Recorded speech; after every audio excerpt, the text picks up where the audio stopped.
Transfer সমস্ত record ভেঙে চড়ে প্যারিস সেন্ট জার্মেইতে যোগ দিয়েছেন নেইমার। এই জন্য বার্সেলোনাকে দিতে হয়েছে তার বাই আউট ক্লজের 222 মিলিয়ন ইউরো।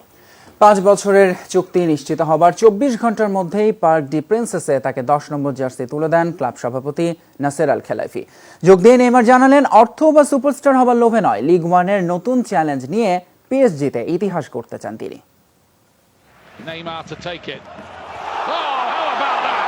এই তো গত মার্চের ছবি। পিএসজির সঙ্গে ইতিহাস গড়ে চ্যাম্পিয়ন্স লিগের কোয়ার্টার ফাইনালে উঠে যায় বার্সেলোনা। ম্যাচে জোড়া গোলের সঙ্গে একটা অ্যাসিস্ট নেইমারের।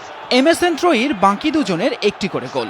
কিন্তু বরাবরের মতোই সমস্ত ক্যামেরার লেন্স আর দর্শকদের ভালোবাসা ওই একজনকে ঘিরেই, বার্সার নয়নের মণি আর্জেন্টাইন লিওনেল মেসি। তখনই কি নিজের স্বতন্ত্র সত্তা গড়ার সিদ্ধান্ত নিয়ে ফেলেন নেইমার?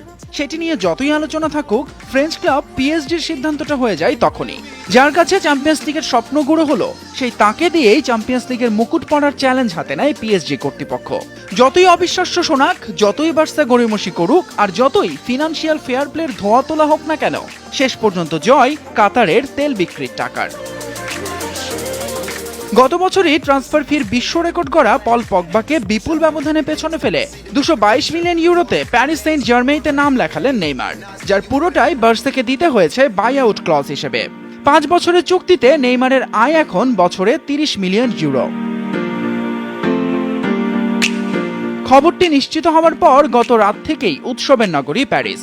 বার্সা ভক্তদের বিদায় জানিয়ে পিএসজির উপহার নিজস্ব জেট বিমানে করে ফ্রান্সে পা রাখেন 25 বছরের এই ফুটবলার। পার্ক ডি প্রিন্সেসে তখন এই 200 মিলিয়ন পাউন্ড ম্যানের অপেক্ষায় সাংবাদিকরা, যেখানে রীতিমতো ক্ষোভের মুখে পড়েন স্প্যানিশ গণমাধ্যমের। তবে ঠান্ডা মাথায় সব সামলান নেইমার।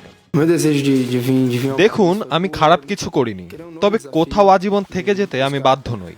কিন্তু কেউ যদি ভেবে থাকে যে টাকার জন্য বা মেসির ছায়া থেকে বেরোবার জন্য আমি এসেছি, তাহলে আমার আসলেই কিছু বলার নেই। আমি শুধুমাত্র এখানে নতুন চ্যালেঞ্জ নিতে এসেছি, আর ক্লাবকে ইতিহাস গড়তে সাহায্য করতে চাই আমি। আগের দিন আরেক আর্জেন্টাইন সতীর্থ পাস্তর জানিয়েছিলেন নেইমারকে নিজের 10 নম্বর জার্সিটা দিচ্ছেন তিনি। ক্লাব সভাপতির হাত থেকে সেটা বুঝে নিলেন হাস্যোজ্জ্বল নেইমার।